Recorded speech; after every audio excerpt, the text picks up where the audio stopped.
Guys, so we're going to see the last homologous series for your syllabus. So that's the carboxylic acids. So carboxylic acids, they consist of carbon, hydrogen, and oxygen.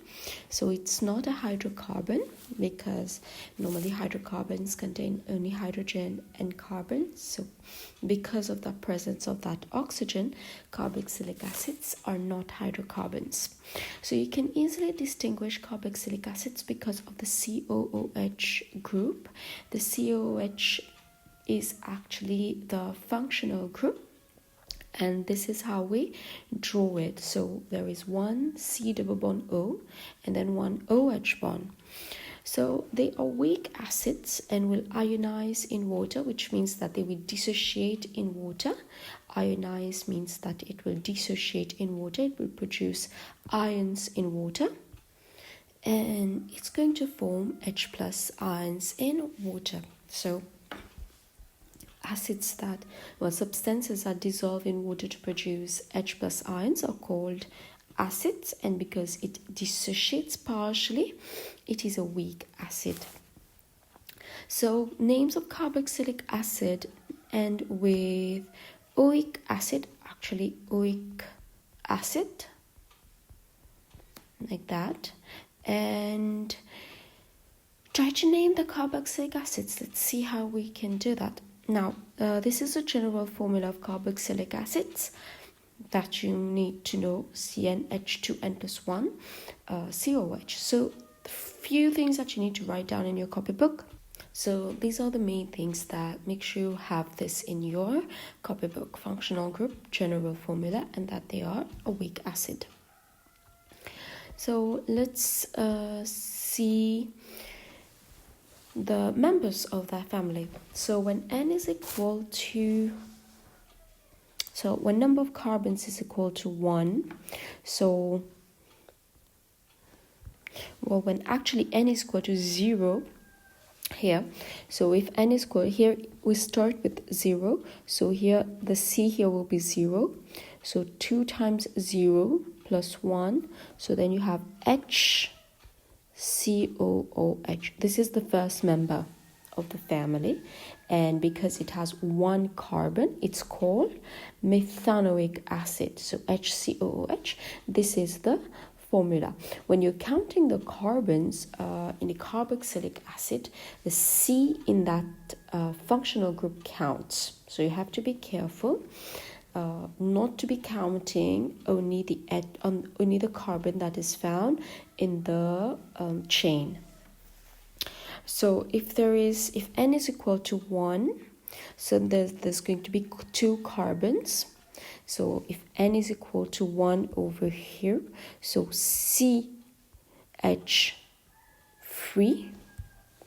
So if there is 2 carbon, it's going to be called F. So then ethanoic acid. So if you fill in the general formula, so it's CH3 COOH. So you see there is 2 carbons here. Here there's 1 carbon and 2 carbon, so you have to be careful not to ignore this one and just count this one. Some people would say that this is methanoic acid. It's not, because there's 2 carbons, so that's ethanoic acid. So when you will be drawing that, here you go, ethanoic acid. So each carbon is forming 4 bonds, so 1 2 3 4, 1 2 3 4 bonds, and the oxygen forms 2 bonds, hydrogen forms 1 bond. Let's look at the third member. So n is equal to 2. So third member, there is 3 carbons, so it will start with prop. So prop here, that will be propanoic acid. Now let's draw propanoic acid, and then we'll try to get the molecular formula from it. So propanoic acid, there's 3 carbons, so I'm going to draw my 3 carbons. 1 2 3. 1 carbon should have this OOH to it, so OOH, so I have the COOH here, so it's a carboxylic acid, and then I'll fill everything with the H. So you see there's two ways of doing it. Either you work with a general formula or you work with the displaced formula. So here you go, and if you look at this, this is 1, 2, 3 carbon. So 3 carbon, yes, but there's C2H5 and then COOH. So C2H5 COOH. Here you go. Then let's see with carbon number 4. So it will be called Butanoic acid.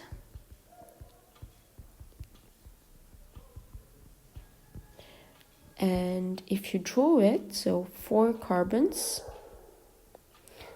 COOH, and then fill everything with H. So when you're writing the molecular formula, so COOH, and then there is 1, 2, 3 carbon, so C3H7. Here you go. Then if there is 5 carbons, so then it's pentanoic acid. Pentanoic acid, let's draw that. So 1, 2, 3, 4, 5 OOH, and then fill everything with H. So here, and then the formula will be C4H9 COOH. Here you go. So these are the first 5 members of the carboxylic acids. Now, properties of carboxylic acids, they are typical weak acids, and this is why they will show the reactions of weak acids. So first property of weak acid is that they dissociate partially in water to form H plus ions. So ethanoic acid is CH3COOH. Ethanoic acid has 2 carbons, so that's the first carbon, that's the second carbon.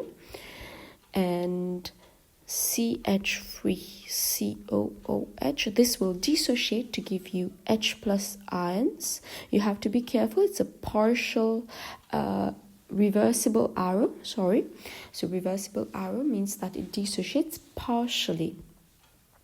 H plus ions and CH3COO minus. So this is the ethanoate ion and this is the H plus ion. So this is showing the dissociation of ethanoic acid.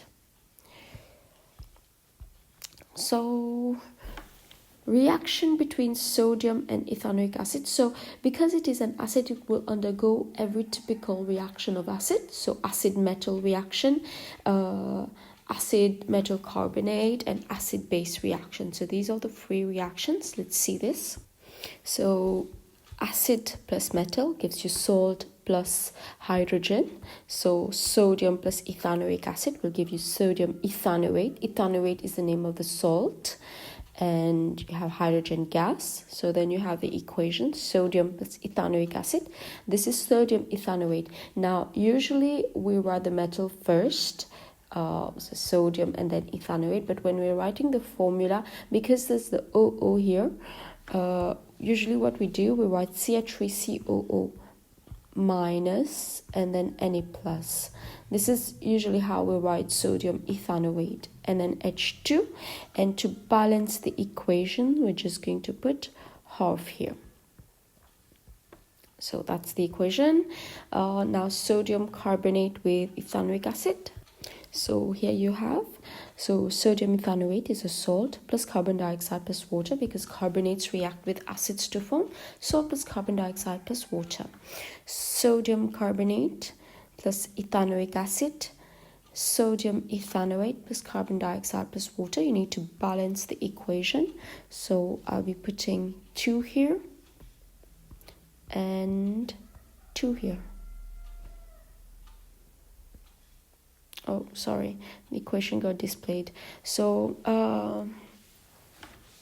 yeah. So here you have the balanced equation. Then the acid-base reaction, so potassium hydroxide is the base. Here you have the acid, so word equation. So here you have, so potassium hydroxide plus ethanoic acid, potassium ethanoate plus water. These are the this is the chemical equation. And you see, you'll write the CH3CO minus first, then the K plus when you're writing the formula. So here you have the three equations. So make sure that you know the reaction of the carboxylic acid with metal carbonate, and with the base. Now this is the lab formation of carboxylic acids. So it's an industrial or lab process here. And to make ethanoic acid, we're going to be mixing ethanol and acidified potassium manganate. Remember when we did ethanol? So ethanol can be oxidized to carboxylic acids. So here you have the oxidation reaction. So the mixture is heated under reflux. This is the reflux setup. So here in the round bottom flask, you have the alcohol and the acidified potassium manganate solution. So this potassium manganate solution is going to act as an oxidizing agent, and it's going to oxidize the alcohol to the corresponding carboxylic acid. Now you have to be careful. So if you have, let's say, ethanol, so if you start with ethanol, so you will end up with ethanoic acid. So you will get the corresponding carboxylic acid. So here you have a condenser. So as you're heating, because alcohol is volatile, means that it evaporates very easily. So the alcohol vapor starts to evaporate. They will go in the condenser.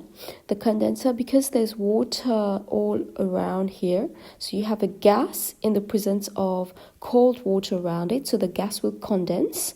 So the alcohol vapor will rise and will condense and will form back into the mixture, which means that the reaction will keep on going without the alcohol escaping from the mixture. If a condenser is not placed above the reaction mixture, all the alcohol is just going to evaporate. So the condenser allows the alcohol to react with the oxidizing agent. So a condenser is used to return unreacted compounds back to the flask.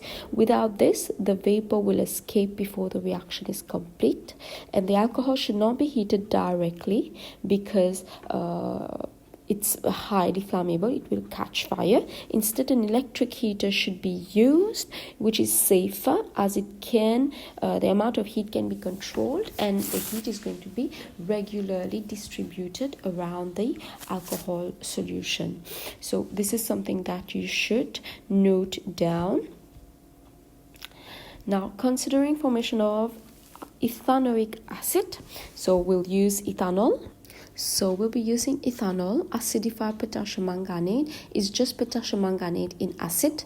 Color changes from purple to colorless because this is purple, and then the ethanoic acid is colorless. So when you oxidize, actually, so you have the ethanol. I'm just going to add oxygen here in brackets. This shows oxidation is taking place. So you'll get ethanoic acid and H2O.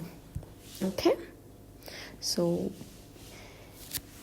you can count the number of hydrogen and oxygen. It's all balanced by adding 2 over here.